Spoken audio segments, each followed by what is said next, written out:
Internet సేవలను కూడా బంద్ చేశారు. ఈ ఇంటర్నెట్ బంద్తో అక్కడ స్థానిక ప్రజలు తీవ్ర ఇబ్బందులు పడుతున్నారు.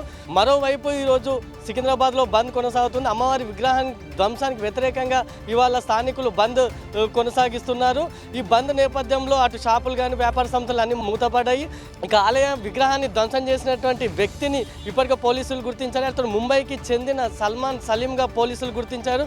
ఇక సోషల్ మీడియాలో చురుగ్గా ఉండే సల్మాన్ ఇస్లాం మత బోధకుల వీడియోలు చూసి హిందూ మతాలపై హిందూ ఆచారాలపై ద్వేషం పెంచుకున్నట్లు తెలుస్తుంది. ఈ క్రమంలోనే సికింద్రాబాద్లో ఈ నెల 1 నుంచి 31 వరకు జరుగుతున్నటువంటి జమా మునవ్వర్ జమా సదస్సుకు అతడు హాజరై మునవ్వర్ జమా ఒక వక్త కాగా అతడు మత విద్వేషాలకు సంబంధించిన సదస్సు నిర్వహిస్తున్నట్లు పోలీసులు విచారణలో తేలింది. ఈ సదస్సుకే మహారాష్ట్రతో పాటు ఇతర రాష్ట్రాల నుంచి మొత్తం 151 మంది ఈ సదస్సుకు హాజరైనట్లు కూడా పోలీసులు గుర్తించారు. ఈ నేపథ్యంలో మునవ్వర్ జమాతో పాటు మరికొంతమంది అటు హోటల్ యాజమాని సహా మరికొంతమందిపై కూడా పోలీసులు కేసు నమోదు చేశారు. ఇక మరోవైపు చూసుకుంటే సల్మాన్ సలీంపై గతంలోనూ పలు కేసులు ఉన్నట్లు తెలుస్తుంది. ముంబైలో 2022లో ముంబైలో శ్రీ గణేష్ మండపంలోకి చెప్పులతో వెళ్ళి నానా హంగామా చేశాడు. అప్పట్లో కూడా అతనిపై కేసు నమోదైంది.